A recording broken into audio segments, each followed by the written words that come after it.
My husband and I bought a nice home in the cul-de-sac a few years ago. He's a military man, and we had done a fair bit of traveling from place to place, and I was super happy when he got orders that we were going to be more permanent for a while.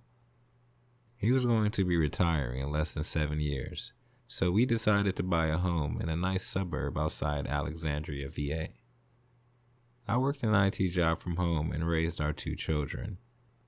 Securing this home and giving the kids a good district to go to school in made me more than ecstatic. We didn't live far from my husband's work, which was on a lesser-known military installation, where they worked on a lot of things which cannot be named here. One night my husband was working late. Sometimes his job required him to stay on shift until 4 a.m. I never would mind, because as bad as it sounds, I actually prefer sleeping in the bed alone. This would be another one of those nights, and after getting the kids to bed, I had a glass of wine, then passed out myself. "Mommy? Mommy?" "Yes, honey," I said, picking up my phone to look at the time.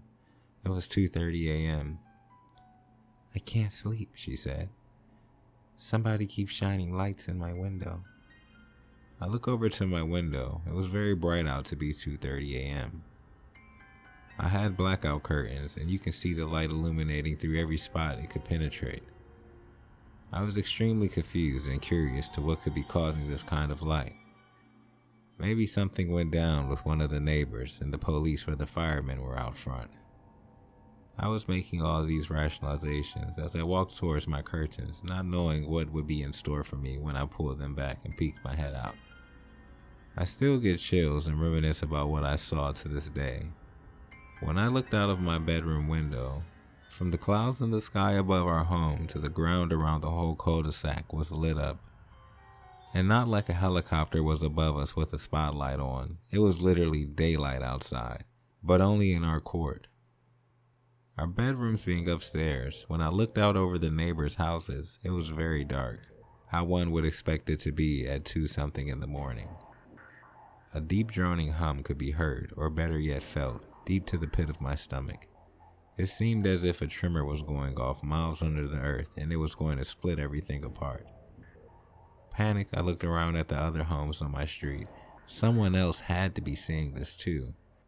Relieved, I seen a few of the neighbors' heads peeking out from behind the curtains, and a few people were actually standing on their front lawns looking up, flabbergasted at the phenomenon.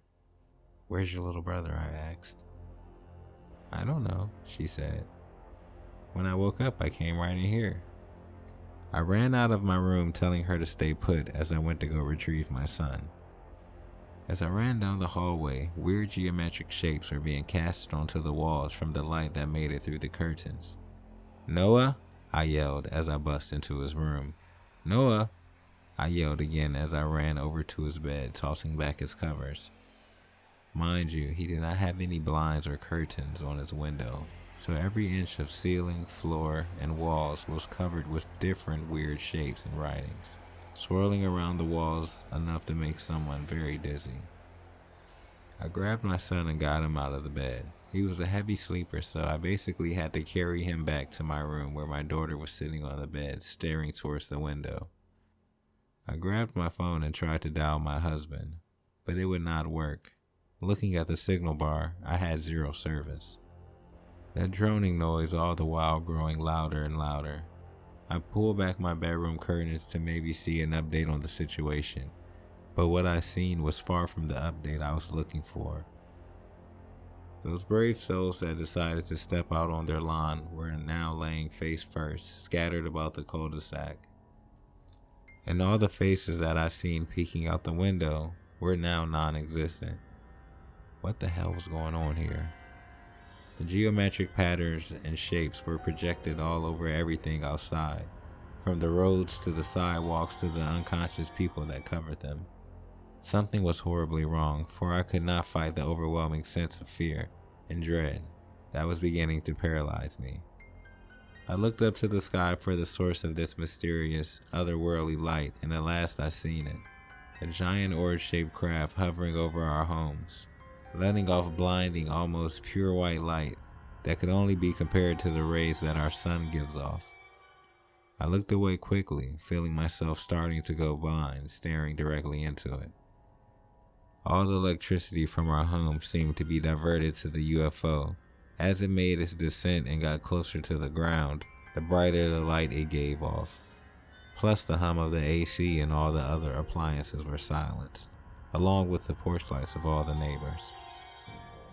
I looked back over to the bed where my kids were sitting. They were gone.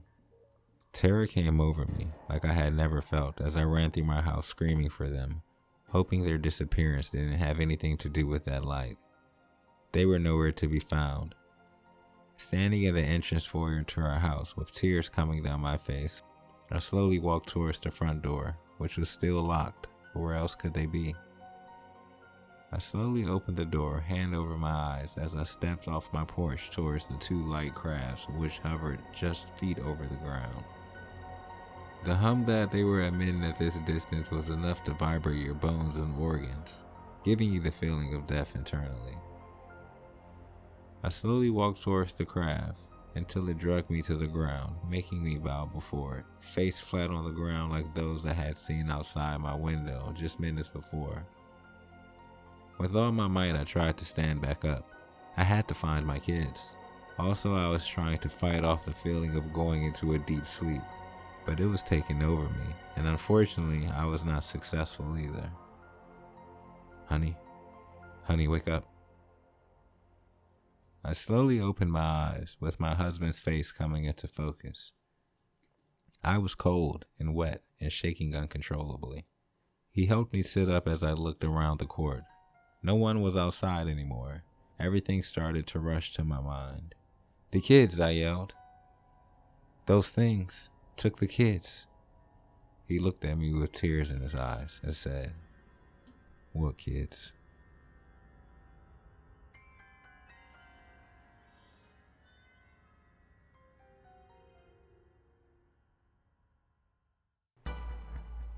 Rigged. I've been working on an oil rig in the Gulf of Mexico for the last 15 years. It was often back-breaking work, and the sea sometimes could be absolutely treacherous. But I must say, I do love it. Being out here in the middle of the Gulf, I get to see all sorts of marine animals, from giant sperm whales to bottlenose dolphins. Also, you can feel the excitement of being in a raging storm, though it does test your nerves, seeing waves coming towards you that could swallow a village. But we also see very strange things. A loud buzzing noise that would suddenly overcome the area, almost deafening to the ears. Surely loud enough to drive a man insane if he listens for long enough, especially in the darkness of the ocean night. As suddenly as the sound would come into existence, after a few minutes, it would disappear. Or how about the mysterious glowing sensations that we would see zip through the water at immense speeds? Giant circles of light would be the best way I can describe it. Zooming around in the water below had to be at least 100 meters down, not being able to truly define what we were seeing. This one night in particular, my buddy Teddy and I were off having a smoke towards the back of the rig. We were laughing and carrying on as usual when he suddenly stopped laughing and a look of terror came over his face.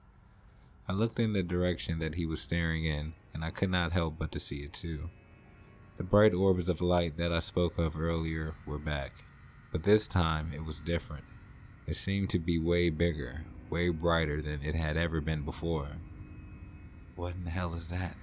he said quietly, cigarette in his hand, trembling from fear. I assumed he had never had an encounter with one of these things, so I told him what I knew. The loud buzzing noise was now back as well. Never had I seen both of these things occur at the same time. I now had a very bad feeling and began to take a few steps back, eyes still locked on the location of the light. The light became brighter and brighter, and I thought to myself, this thing is going to come out of the water. "You might want to get back, Teddy," I yelled as now I was starting to jog in the opposite direction. The water around the rig now was extremely rough, and other guys started to take notice. Next thing you know, an enormous oval craft broke through the surface of the water. It had to be only a few hundred yards away, and it was the craziest thing I've ever seen. It had multicolored lights that emitted from all around it, with a sort of field that surrounded the craft, giving off a radiant white light. The loud buzzing had clearly been coming from the UFO. A group of us all stood there, frozen in disbelief, as the UFO hovered just a few hundred feet away from the rear deck. And all of a sudden, like lightning, it went from being in one place to about 1,000 feet above that in less than a second. The speed was absolutely amazing. It basically disappeared and reappeared in another location. It hovered out there for about a minute or so, and then boom, it reappeared in its original location. At this point, I didn't know what was going on or what was going to happen to the rig. With the power that this thing was displaying, it probably could wipe us out easily. The buzzing sound began to increase louder than it had been thus far. The craft slowly began to take off vertically, like a drone would. With a loud boom, the craft took off, turning into a blur of bright light across the night sky, and flew straight into the cosmos. About 30 minutes later, 2 military vessels were spotted approaching the rig. We knew stuff had gotten real at that point. They boarded our rig and questioned the crew. They didn't give us any insight on their end, and told us never to speak of it again. That was a few years ago now, and I held my vows and never spoke of it to a soul who wasn't on the rig that night. But they never said I couldn't write it down.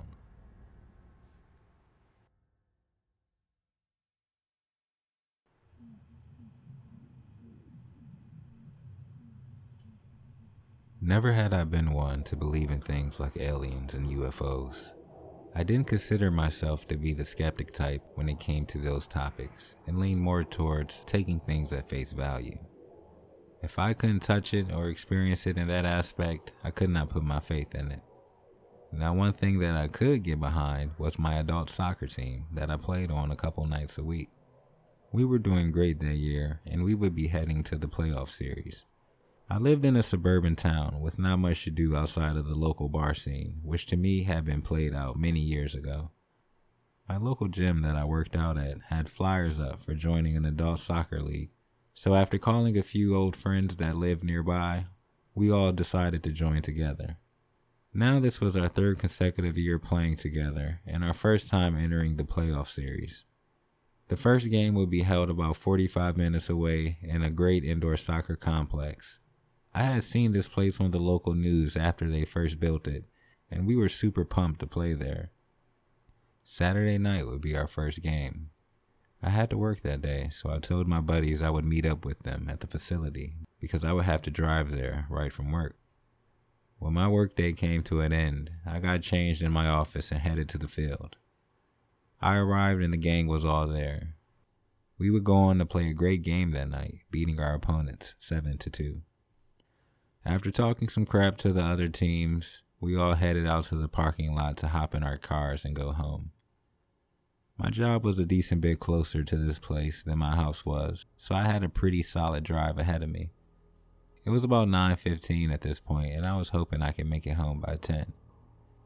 I live in the Midwest, and between all our towns and cities are farmlands, and even more so where I am, huge cornfields that went on forever.